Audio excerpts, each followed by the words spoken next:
Good morning and welcome to the IGNOU fair. मैं केश मिश्रा आप सभी का अपने इस चैनल इग्नो फेयर पर स्वागत करता हूं। जी हाँ, ये क्लास आपके लिए आज की बहुत ज़्यादा इंपॉर्टेंट होने वाली है, क्योंकि आज हम एक तो सिंकुला टनल के इंपॉर्टेंस पे बात करने वाले हैं, जिसका अभी हाल ही में उद्घाटन हुआ है। और जो सिंकुला टनल 4.1 किलोमीटर की बनाई जा रही है, उसका हमारे लिए क्या महत्व है, क्योंकि ये एलएसी और एलओसी दोनों के पास पड़ रही है, तो सामरिक रूप से, स्ट्रेटेजिक रूप से हमारे लिए बहुत महत्व रखती है। तो इसके बारे में भी हम बात करेंगे।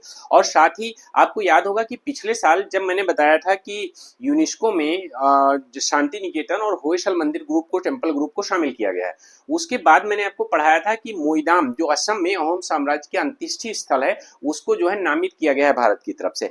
अब उसको भी यूनेस्को की वर्ल्ड हेरिटेज साइट में शामिल कर लिया गया है। तो इस पे भी हम बहुत डिटेल्ड में बात करेंगे। तो ये दोनों टॉपिक आपके एग्जाम के लिए बहुत ज्यादा इंपॉर्टेंट होते हैं। साथ ही क्लास भी आपके एग्जाम के लिए बहुत ज्यादा इंपॉर्टेंट होती है, क्योंकि इसमें मैं हिंदी और इंग्लिश दोनों न्यूज एडिटोरियल न्यूज का एनालिसिस करता हूँ, जिससे मतलब कोई भी न्यूज ऐसी ना हो या कोई भी एडिटोरियल ऐसा ना हो जो आपके एग्जाम के लिए इंपॉर्टेंट हो और आपसे छूट जाए। इसलिए सभी लोग चैनल को सब्सक्राइब करें, बेल आइकन दबाना बिल्कुल भी मत भूलें, और चैनल पर विजिट जरूर करें। उसमें जब आप जाएंगे, प्लेलिस्ट में जाएंगे, तो देखेंगे आपके लिए बहुत कुछ है यहाँ पे।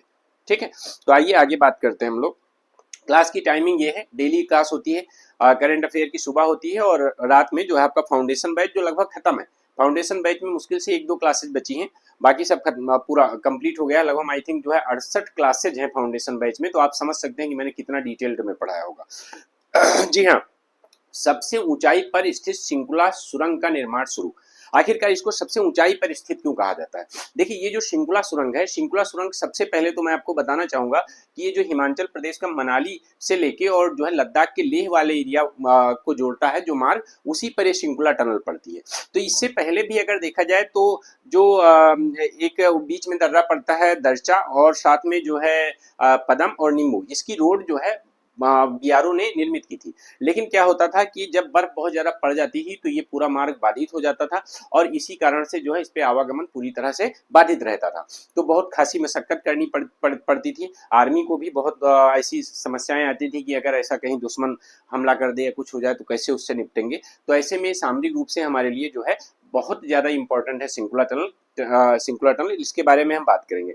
देखो, ये अब तक की अगर मैं बात करूं, अब इसके निर्माण के बाद विश्व की सबसे ऊंचाई पर स्थित लंबी सुरंग होगी, जिसकी ऊंचाई है 16,580 मीटर 80 फीट की। ठीक है, अगर मैं बात करूं आखिरकार ये दूसरी मैं क्यों कह रहा हूं, तो इससे पहले की अगर मैं बात करता हूं तो चीन की मीला सुरंग, चीन की मीला टनल जो है विश्व की सबसे ऊंचाई पर स्थित टनल थी। अभी हम उसके बारे में भी बात करेंगे, जो 15,600 समथिंग फीट की ऊंचाई पर है, और ये आपकी 16,580 फीट की ऊंचाई पर। तो ये अभी विश्व की सबसे ऊंचाई पर स्थित टनल हो जाएगी। ठीक है, तो हमारे लिए महत्व रखती है।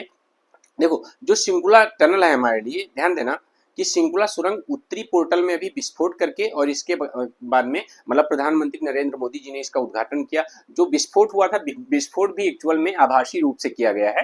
ठीक है, वो कारगिल में स्थित थे और वहां पर जो है बेसिकली विस्फोट किया गया है। तो देखो, बीआरओ ने एक जो है योजना बनाई थी, उसका नाम रखा था उस परियोजना का योजक परियोजना। आपसे अगर एग्जाम में योजक परियोजना के बारे में कुछ पूछा जाए तो आप इसको ध्यान रखिएगा, अभी हम लोग बात कर लेंगे। ये योजक परियोजना, ठीक है। तो योजक परियोजना जो बीआरओ ने बनाई थी, इस योजक परियोजना में जैसे अटल टनल से संबंधित और बाकी मतलब बेसिकली इसका उद्देश्य था कि सुदूर पहाड़ी एरिया में, खासकर लेह और लद्दाख वाले एरिया में जो है टनल का निर्माण करना, और साथ में रोड कनेक्टिविटी को बेहतर बनाना। ठीक है, तो इस परियोजना में अगर मैं बात करूं तो कम से कम जो है पहले भी, इससे पहले भी परियोजना ने कई जगह पे सुरंग तैयार की है, जैसे अटल टनल भी तैयार की गई, आप सभी जानते हैं। अब जो ये सिंकुला सुरंग है, ये सिंकुला सुरंग एक्चुअल में लद्दाख और हिमाचल को जोड़ेगी, और जोड़ने से जो अभी तक हमें जो है लेह तक जाने में मनाली से लगभग में मान के चलो कि 101 किलोमीटर का रास्ता तय करना पड़ता था, अब वो रास्ता लगभग में आधा कम हो जाएगा। मान के चलिए लगभग 60 किलोमीटर वो रास्ता कम हो जाएगा, और 60 किलोमीटर बहुत मायने रखते हैं। ठीक है, तो ये बेसिक, और इससे क्या होगा, जो जास्कर घाटी है ना, जास्कर घाटी का डेवलपमेंट भी बहुत अच्छे से सुनिश्चित हो जाएगा, क्योंकि जास्कर घाटी को मतलब देखा जाए ऑल बीदर में ये कनेक्टिविटी प्रदान कर देगी, और 12 महीने सेना तथा आम लोगों के लिए खुली रहेगी। मतलब ऑल बीदर कनेक्टिविटी ये प्रदान करेगी, चाहे बर्फ गिर रही हो, चाहे बारिश हो रही हो, कितनी भी ठंड पड़ रही हो, कितनी भी गर्मी पड़ रही हो, उससे फर्क नहीं पड़ता, ऑल बीदर। ठीक है, तो इसका जो खर्च आ रहा है लगभग में इस सुरंग की मैं बात करूं तो 1300 करोड़ रुपए का खर्च आ रहा है। देखिए यहाँ पर आपको दिख रहा होगा, मैं सर्किल कर दे रहा हूँ, लगभग 1300 करोड़ का खर्च आ रहा है। लेकिन इसके साथ हम और डिटेल में इसको अगर हमें बात करना है तो PM Modi conducts first blog first blast of Shinkula tunnel. Shinkula tunnel में जो फर्स्ट ब्लास्ट है करने के लिए, भाई ब्लास्ट किया जा रहा है उसमें टनल में रास्ता बनाने के लिए, तो फर्स्ट ब्लास्ट उन्होंने किया, लेकिन ये ब्लास्ट उन्होंने आभासी रूप से किया है। ठीक है, आभासी रूप से किया है। तो बहुत ध्यान से देखिएगा यहाँ पे कि become the world's highest tunnel, सबसे ऊंचाई पर स्थित जो है टनल ये बन जाएगी। And will provide all weather connectivity to Leh. ठीक है, इससे क्या है, लद्दाख की इकोनॉमिक और सोशल डेवलपमेंट होगा। क्योंकि देखिए किसी भी प्रदेश का हो, किसी भी क्षेत्र का हो, आपका जो है डेवलपमेंट, इकोनॉमिक और सोशल डेवलपमेंट इसी बात पर निर्भर करता है कि वहाँ कनेक्टिविटी कैसी है। आप देखते होंगे, जैसे आप चलिए उस जगह का एग्जाम्पल ले लीजिए जिस शहर से आप बिलोंग करते हैं। तो जब कैपिटल सिटी से उसकी कनेक्टिविटी अच्छी नहीं थी तब वहां का विकास कैसा था, और अब जब कैपिटल सिटी से उसकी कनेक्टिविटी अच्छी हो गई, अच्छे रोड हो गए हैं, जाने में समय कम लगता है, ठीक है, ऊबड़ खाबड़ रास्ते नहीं रह गए हैं, तब उसके डेवलपमेंट में आपको क्या फर्क नजर आता है। तो कनेक्टिविटी डेवलपमेंट के लिए बेसिक जो है नीड होती है। अगर कनेक्टिविटी अच्छी है तभी बहुत अच्छे से डेवलपमेंट हो पाता है, इसको ध्यान रखिएगा। देखिए ये जो मैप आपको दिख रहा है, इस मैप को आप बहुत ध्यान से देखिए। तो ये मैप क्या है, बेसिकली देखिए ये जो मनाली वाला एरिया है, यहाँ से ये रास्ता जाता है, ठीक है, और ये यहाँ पे दारचा से और पदम होते हुए इसके बाद में नीमू तक, नीमू से होते हुए, नीमू दर्रे से होके इसके बाद में लेह को यहाँ पे जोड़ता है, नीमू से होते हुए लेह को जोड़ता है। देखो बीआरओ ने पहले भी एक्चुअल में अगर मैं बात करूं तो ये जो एरिया है, जो ये दर्चा से लेके पदम और नीमू तक रोड बना रखी है, ठीक है, लेकिन क्या होता है, ये ऑल वीदर एक्सेस नहीं देती है। जब बर्फबारी होती है तो ये पूरी रोड बाधित हो जाती है। तो इसी वजह से यहाँ पर ये जो पर्टिकुलर एरिया आपको दिख रहा होगा, ध्यान से देखिए, ये मैं जो सर्किल कर रहा हूँ ये वाला एरिया, ठीक है, ये वाला एरिया ये दिख रहा है, ये आपकी सिंकुला टनल है।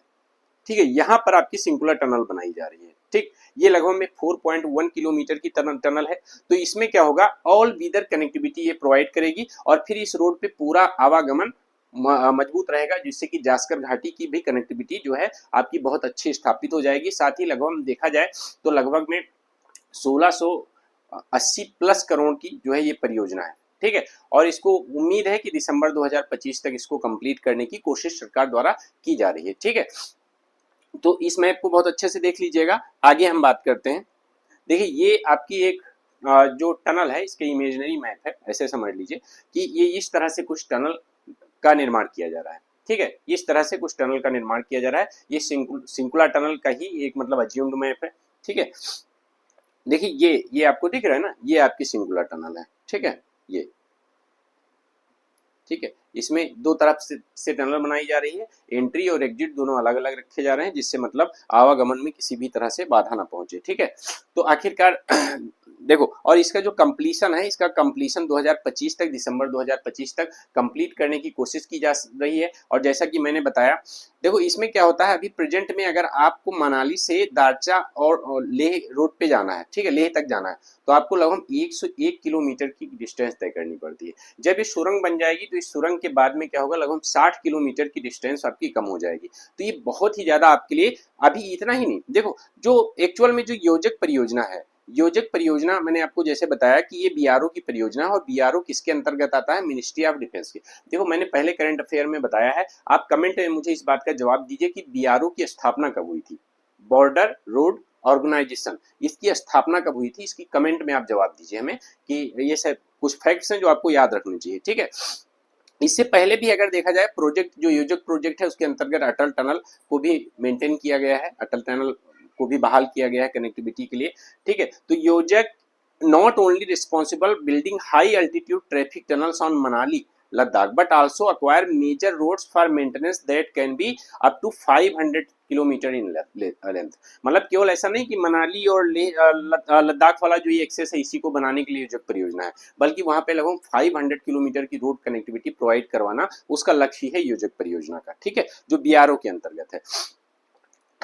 ठीक है, तो बहुत अच्छे से देखिए, ये प्रधानमंत्री नरेंद्र मोदी जी ने एक वीडियो बना के इसके बाद सिंकुला सुरंग का जो है ट्वीट किया कि कैसे इसका विकास हो रहा है, कैसे इसका कंस्ट्रक्शन किया जाएगा, जिससे आवागमन में, आप लोग ट्विटर पे जाके इसको देख सकते हैं। ठीक है, तो टनल बेसिकली अगर बात करूं सबसे ऊंची सुरंग होगी, सबसे ऊंची सुरंग है। और इससे पहले अगर मैं बात करता हूं तो वर्तमान में चीन की मीला टनल जो है 15,590 फीट की ऊंचाई पर है।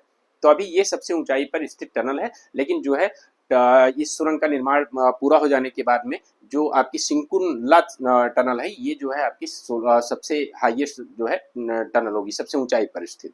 ठीक है, तो अब देखो इसकी खासियत क्या है। इस टनल को, चूंकि देखो ये लेह और बेसिकली जो एलएसी और एलओसी वाला दोनों एरिया से ये पास पड़ेगी। ठीक है, एलओसी और एलएसी दोनों एरिया से ये पास पड़ेगी, और इसी वजह से इस टनल को आप ऐसे समझ लीजिए कि एक बंकर की तरह बनाया जा रहा है। मतलब इस पर ना तो मिसाइल का अटैक जो है वो से इसको कोई नुकसान पहुंचेगा, ना बमबारी से किसी भी तरह से, मतलब टैंक से, मिसाइल से, बमबारी से किसी से भी इसको नुकसान नहीं होना है। तो सेना इसको क्या इस्तेमाल कर सकती है, अगर मान ले ऐसी कभी युद्ध जैसी स्थिति उत्पन्न होती है तो सेना इसको बंकर की तरह इस्तेमाल कर सकती है। ये खासियत होगी इस टनल की। ठीक है, तो और इससे क्या होगा, सुरंग के बाद में जो मनाली और लेह के बीच की दूरी है वो लगभग 60 किलोमीटर तक कम हो जाएगी। 60 किलोमीटर उस पहाड़ी एरिया में बहुत मायने रखता है। ठीक है, तो और चीन, ये इंपॉर्टेंट क्यों है, सुरंग जो है चीन पर सीमा की चुनौतियों से निपटने में काफी अहम साबित होगी।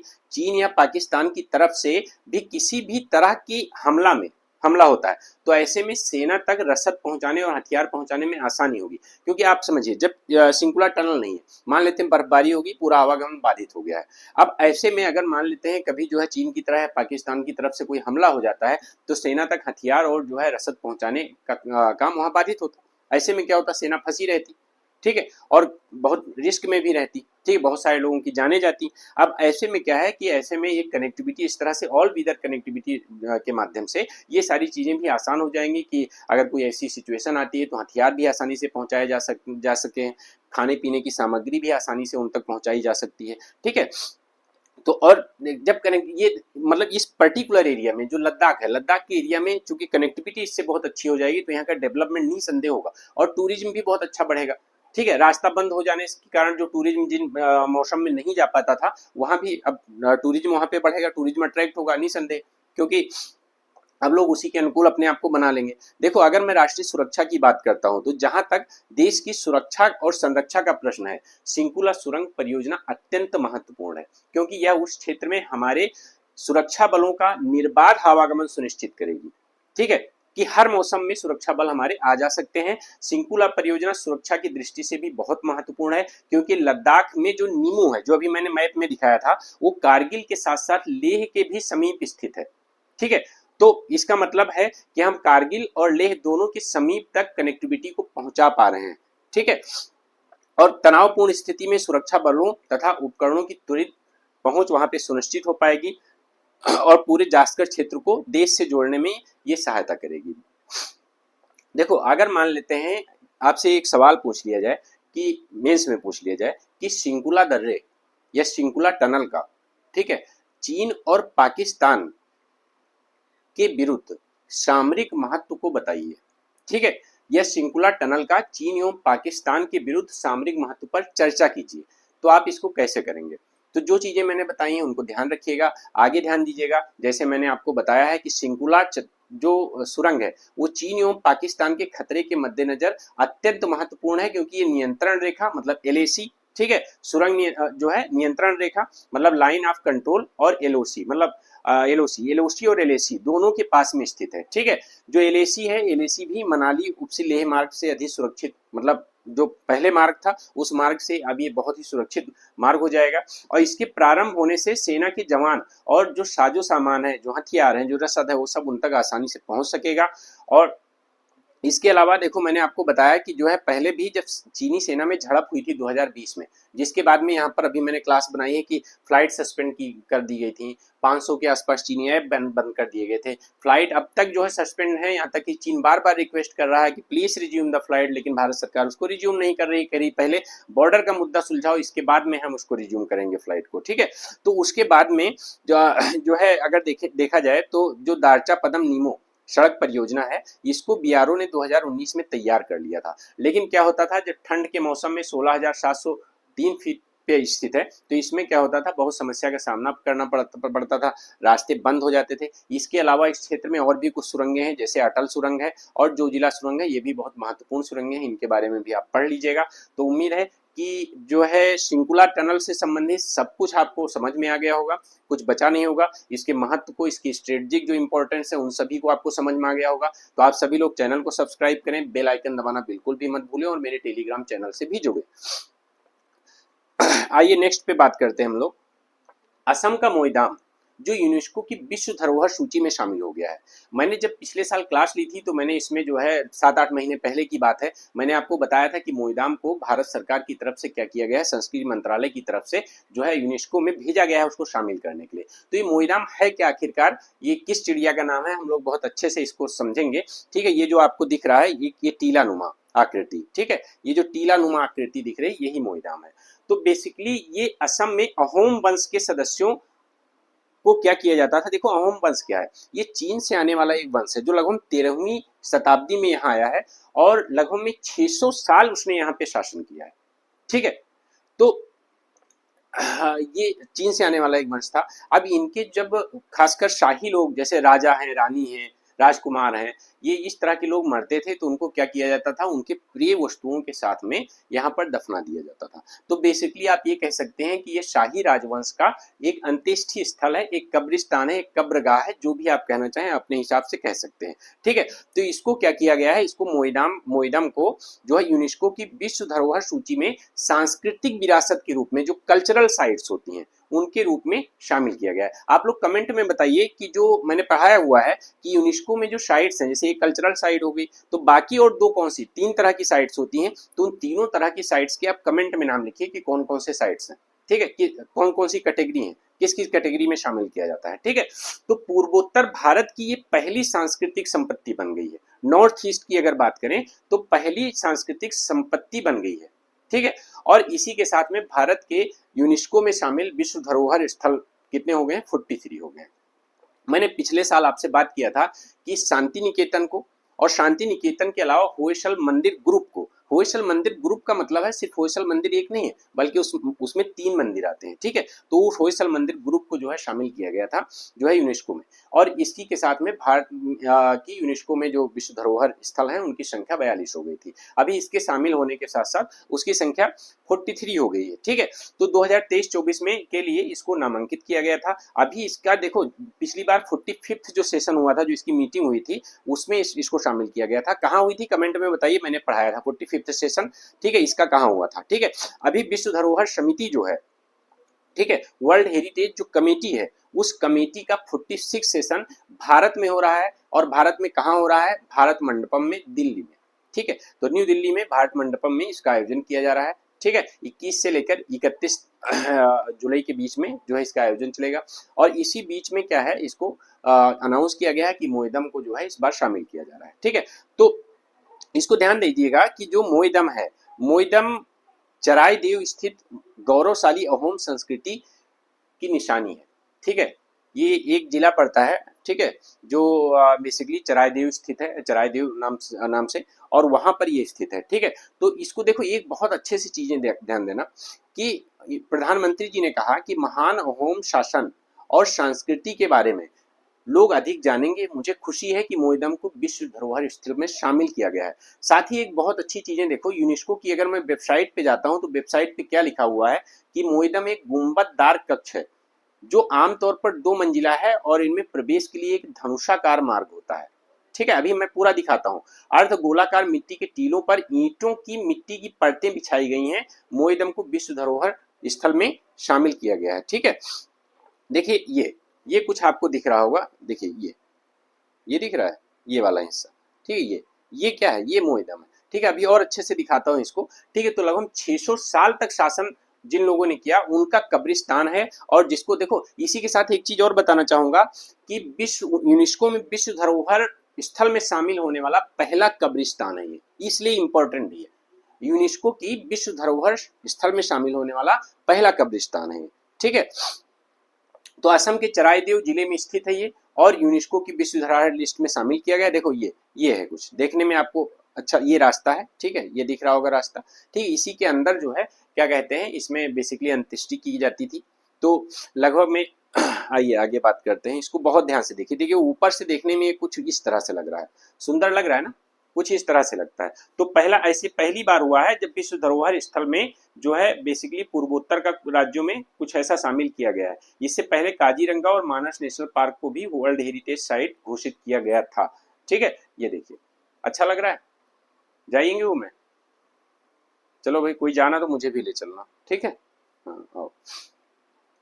तो अभी क्या है, भारत में विश्व धरोहर स्थलों की संख्या की अगर मैं बात करूं तो 43 हो गए हैं, ठीक है, 43। तो इसको ध्यान दीजिएगा आप कि इस बार मोइदम को शामिल किया गया है, इससे पहले आपका शांति निकेतन और होयसल मंदिर ग्रुप, भूलिएगा नहीं, ठीक है।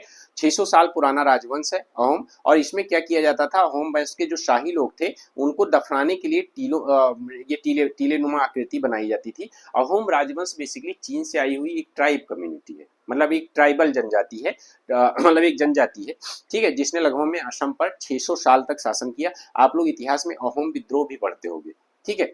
तो अहोम विद्रोह इन्हीं से संबंधित है, इन्हीं के द्वारा वो विद्रोह किया गया था, ठीक है। ये लोग 13वीं शताब्दी में यहाँ पहुंचे थे और चराय देव को इन्होंने अपनी राजधानी बनाया था। चराय देव में ही स्थित जो मोइदम है वो अहोम राजाओं और रानियों का एक कब्रिस्तान है।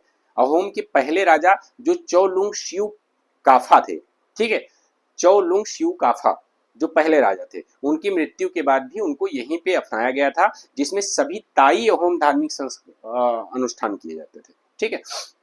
देखो, भारत के संस्कृति मंत्रालय की वेबसाइट से मिला हुआ है, इसको आप ध्यान से पढ़िएगा, इसमें बहुत ऑथेंटिक सोर्सेज आपको मिल जाएंगे, ठीक है। काफ़ी चीज़ें मैं आपसे बता भी चुका हूँ कि अहोम राजवंश को, ये बेसिकली पहली चीज़ बस वही सब इसमें लिखा हुआ जो मैंने अभी बताया आपको, दोबारा रिपीट करने की जरूरत नहीं। 43वीं है। टोटल एक दशक में अगर मैं बात करूँ, भारत के 13 स्थलों को शामिल किया गया है, मतलब एक दशक में, मतलब 10 सालों में अगर मैं बात करूँ तो भारत के 13 स्थलों को शामिल किया गया है, जिसमें 2 पिछले साल और 1 अभी इस बार, ठीक है। और एक इंपॉर्टेंट फैक्ट इसमें दिया हुआ है, उसको ध्यान रखिएगा कि विश्व धरोहर संपत्तियों को सर्वाधिक संख्या के मामले में भारत जो है 6 पोजीशन पे है, भारत 6वें स्थान पे आता है, ठीक है, इसको ध्यान रखिएगा। तो ये है मोइदम, फिर से देख लीजिए आप बहुत अच्छे से, ठीक है। तो 26 जुलाई को 2024 को दिल्ली में चल रहे विश्व धरोहर समिति के 46वें सत्र में इसको शामिल किया गया है, ठीक है, इसी 26 जुलाई को। एक बार पढ़ लीजिएगा आप। 2021 से लेके 25 तक विश्व धरोहर समिति का भारत सदस्य बना हुआ है। एक चीज और आपको बताना चाहूंगा कि यूनेस्को के 1972 के विश्व धरोहर सम्मेलन में शामिल होने के बाद यह पहला सत्र भारत इस बार आयोजित किया रहा। अब इससे 2 चीजें पता चल रही, मतलब भारत यूनेस्को की विश्व धरोहर सम्मेलन में कब शामिल हुआ, 1972 में। अभी 2021 से 25 तक का वो विश्व धरोहर जो समिति है, उस समिति का भी सदस्य बना हुआ है भारत, और इस बार पहली बार है जब भारत जो है अपने यहाँ इसका सत्र आयोजित कर रहा है, 46 सेशन, ठीक है। तो ये ध्यान रखिएगा। इस बार एक्चुअली क्या किया जा रहा है, इस बार मैं कुछ बताना चाह रहा हूँ, 1 मिनट होल्ड करिएगा, 1 मिनट होल्ड करिएगा। हाँ, इस बार जो है टोटल जिन पे विचार किया जा रहा है उसमें 27 नामांकन हुए हैं, जिसमें से 19 सांस्कृतिक हैं, कल्चरल, और 4 प्राकृतिक हैं और 2 मिश्रित स्थल हैं, ठीक है। तो बेसिकली आपको मैं ये इसीलिए बताना चाह रहा था कि जो है इनकी 3 कैटेगरी होती हैं, एक आपका कल्चरल, एक नेचुरल और एक मिक्स्ड, ठीक है। तो कोई कमेंट में नाम बताएगा कि आखिरकार मिक्स्ड धरोहर स्थल कौन सा है, ठीक है। मिक्स्ड धरोहर स्थल इसलिए आराम से बताया जा सकता है क्योंकि एक ही है। तो इसी के साथ क्लास होती है खत्म, और कल फिर ऐसे ही जो है एक रोचक तथ्यों के साथ आपके सामने आऊंगा जो आपके एग्जाम के लिए बहुत ज़्यादा इंपॉर्टेंट होंगे। तो आप सभी लोग क्लास को लाइक करें, चैनल को सब्सक्राइब करना बिल्कुल भी मत भूलें। धन्यवाद।